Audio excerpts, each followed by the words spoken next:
Bonjour à tous et bienvenue. Alors, j'espère que le Seigneur est en train de vous bénir énormément. Et je veux juste remercier tous ceux qui m'ont laissé des commentaires. C'est passionnant, intéressant. Et je vous remercie beaucoup, même si je ne peux pas répondre à chaque personne personnellement. J'apprécie énormément. Et aujourd'hui, j'ai vraiment quelque chose à partager. Je suis sûre que je ne suis pas la seule personne qui pose cette question. On est convaincu, n'est-ce pas? On ressent dans nos entrailles que le Seigneur, il est juste en train de faire quelque chose de vraiment énorme pendant cette saison. Et les choses qui vont, des choses qui vont dépasser tout ce qu'on a connu. Et on ne veut pas passer à côté de cela. Et je ne sais pas si vous êtes comme moi, mais je m'intéresse énormément au mouvement de Dieu présent et pour l'avenir. Et j'ai la conviction que déjà, il y a des signes comme quoi le Seigneur, il agit sur la terre entière. Et oui et amen. Mais je ne veux pas passer à côté de ce qu'il fait. Et moi, je me suis dit, mais Seigneur, quand même, comment est-ce que je vais comprendre? Qu'est-ce que tu attends de nous? Comment est-ce qu'on peut se préparer pour ça? Et ce que le Seigneur m'a dit, il m'a dit, mais chaque mouvement de Dieu, que ce soit passé, présent, avenir, va porter la nature du royaume des cieux, comme une espèce d'ADN spirituel. Et si c'est vraiment authentique comme mouvement de Dieu, vous allez voir assez facilement. Dieu, il n'a pas d'intérêt pour nous cacher tellement de choses. Il a besoin qu'on puisse comprendre que un mouvement de Dieu qui part de lui, qui part de son trône, ça va porter comme des graines et une substance, la nature du royaume des cieux. Et ça va être énorme. Et récemment, j'étais en train de me préparer pour me coucher. J'étais déjà dans mon lit. Et je dis, mais Seigneur, quelles vont être les marques de ce mouvement de Dieu? Qu'est-ce qui va être différent cette fois? Qu'est-ce que je dois noter avant de m'y lancer? Et je suis sûre, comme j'ai déjà dit, je ne suis pas la seule personne qui demande cela. Parce que je sais aussi que chaque mouvement de Dieu amène également, à cause de l'ADN de Dieu, une certaine séparation.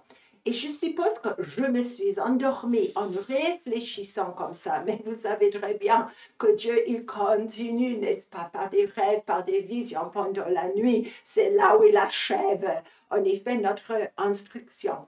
Et je me suis endormie. Je ne sais pas quand, je ne sais pas à quelle heure, mais pendant la nuit, je me suis endormie. Et dans ma pensée, il y avait cette idée d'authenticité, de pureté, de sainteté. Et je me suis dit, voilà, ok Seigneur, c'est ça que tu cherches, c'est ça que tu veux restaurer dans ce mouvement de Dieu. Il était temps, parce que quand on regarde tout ce qui arrive dans le monde et quand on regarde même ce qui est en train d'arriver dans l'Église globale, il y a besoin de purification. Mais je ne vais pas pointer le doigt parce que je pointe le doigt envers moi parce que je sais que tous, on doit passer par ce processus en ce moment. On a déjà parlé de ça dans les vidéos précédentes. Et pendant la nuit, je ne sais pas à quelle heure, le Seigneur m'a réveillée. De plus en plus, c'est le cas. Et il a répondu à ma question. Et ma question avait été, je vous le rappelle, quelle est la nature de ce mouvement de Dieu que tu es en train de préparer, qui en effet est déjà en train de pointer sa tête. Et si vous regardez Matthieu, le long chapitre de Matthieu 13, c'est où Jésus, il achève beaucoup d'enseignements. On va revenir en quelques instants. Il dit aux disciples, avez-vous compris toutes ces choses? Verset 51. Oui, répondirent-ils. Et là, j'ai envie de rigoler parce que pour les disciples, oui, on a tout compris, ne t'inquiète pas, Jésus. Ils ne sont pas tellement différents de nous aujourd'hui. On pense comprendre, mais on va expérimenter, je pense, les choses où on a dit, oui, j'ai compris, nous allons vraiment comprendre. je vous assure. Et Jésus leur dit, c'est pourquoi tout scribe instruit de ce qui regarde le royaume des cieux est semblable à un maître de maison qui tire de son trésor des choses nouvelles et des choses anciennes. Et bien sûr, c'est un verset, je le connais par cœur, mais quand le Seigneur te réveille pendant la nuit pour te parler de ça, tu sais qu'il y a quelque chose de vraiment précis, de vraiment important, contenu. C'est un trésor, ce verset. Et je pense que je n'arrête pas de rire un peu quand nous, aujourd'hui, on dit oui, Jésus, on a compris, Peut-être, eh bien, peut-être pas non plus, mais on va expérimenter ces choses. Et j'ai commencé à regarder. C'est pas la première fois que je parle du rôle des scribes dans l'ancienne alliance. C'était pas juste des grands papiers, vous savez.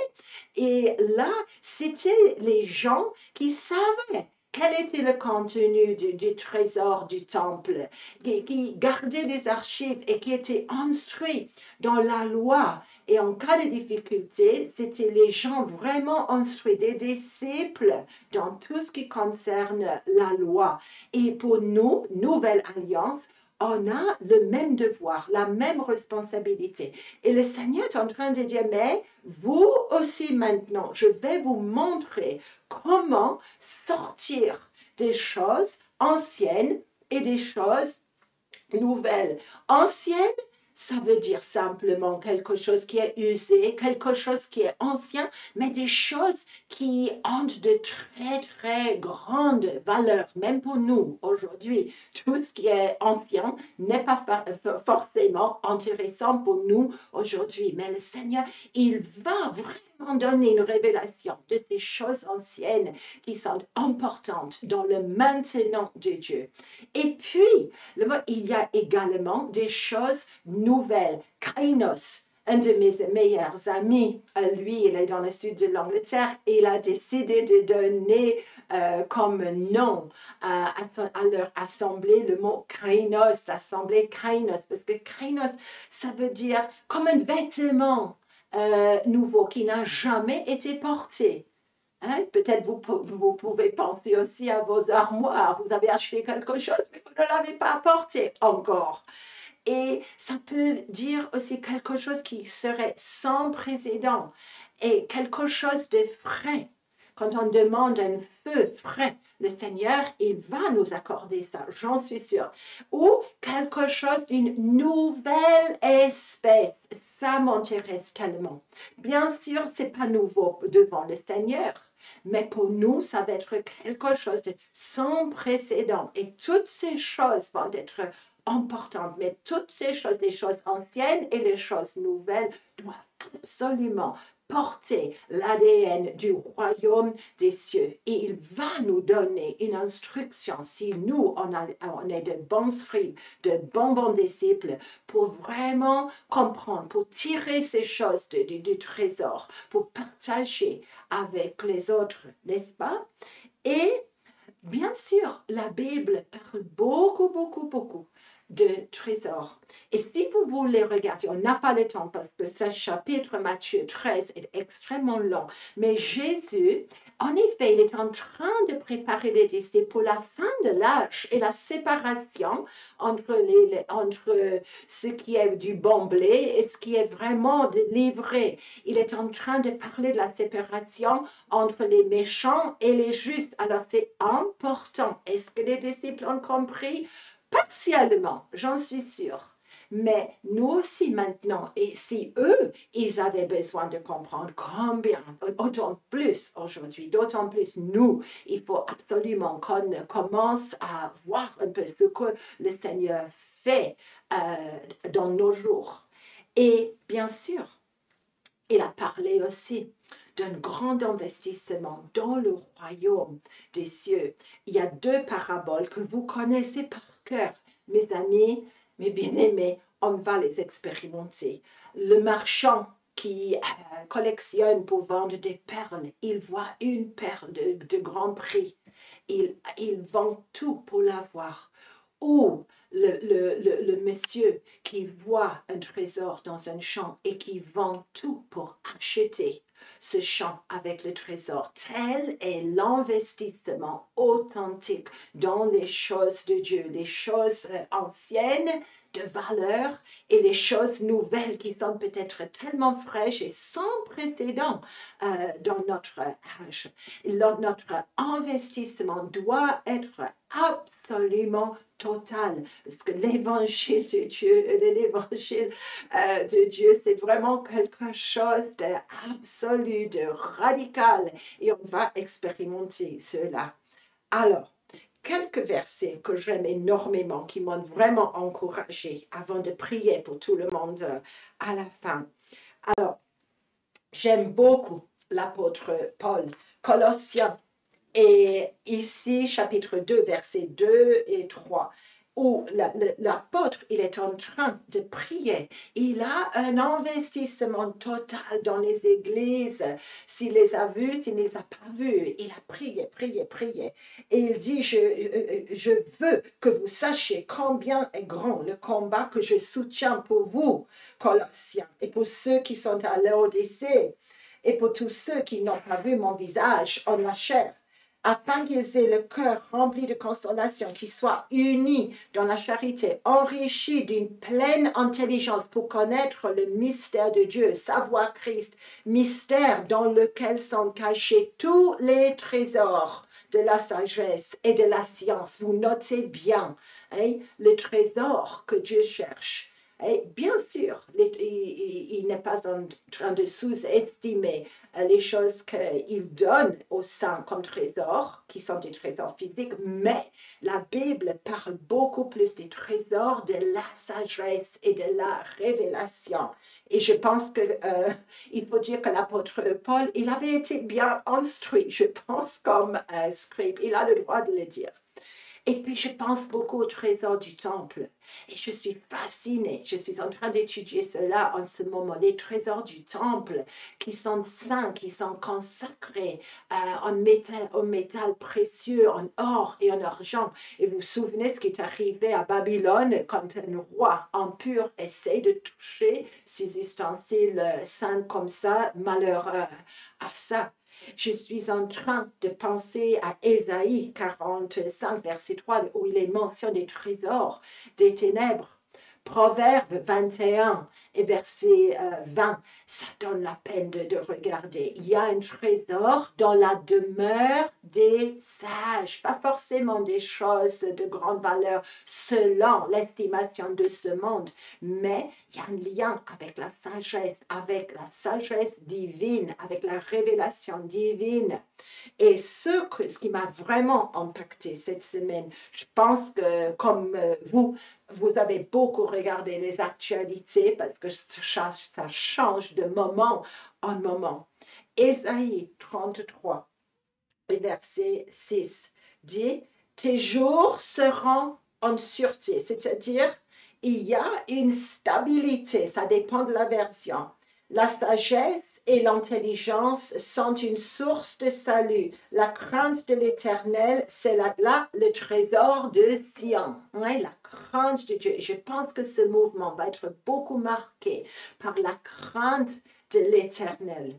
Et je pense que c'est quelque chose, on ne peut pas vivre ou vraiment s'épanouir pendant ce mouvement si on n'a pas la crainte de Dieu comme début, comme base là. Mais il y a des versions qui disent, ça parle de la stabilité des temps.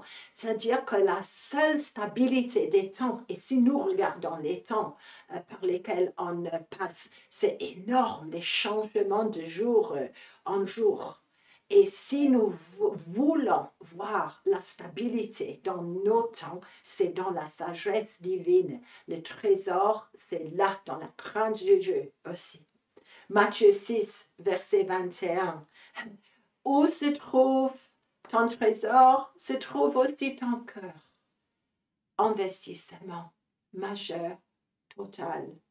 Matthieu 12, verset 35. Un homme juste va tirer de bonnes choses de son trésor. Un homme méchant, il va tirer des choses méchantes. On est dans un temps de séparation. Nous avons demandé que le Seigneur puisse vraiment passer en action, accorder, peut-être vous dites réveil, peut-être mouvement de Dieu, ça dépend de vous. Mais le Seigneur, il est en train de faire quelque chose d'énorme et il ne faut pas passer à côté. Et je prie pour tout le monde ici, pour notre cœur, pour notre trésor. Je prie, Seigneur, que tu puisses réveiller tes bien-aimés, tes saints, pendant la nuit, avec le bon verset pour leurs questions. Tu n'es pas un Dieu avare qui veut nous priver de sagesse et d'intelligence. Tu veux qu'on comprenne ce que c'est un mouvement de Dieu, ce que c'est l'ADN du royaume des cieux. Et je prie pour tout le monde qui va regarder cette vidéo, que cette parole puisse être imprégnée dans votre cœur, là où vous vous trouvez. Que si le Seigneur est en train de faire une œuvre de purification, que vous puissiez accepter cela avec joie. C'est un privilège qu'on puisse vraiment être des gens qui donnent une stabilité dans cette saison quand il n'y en a pas dans ce monde. Soyez bénis, bénis, bénis, mes amis.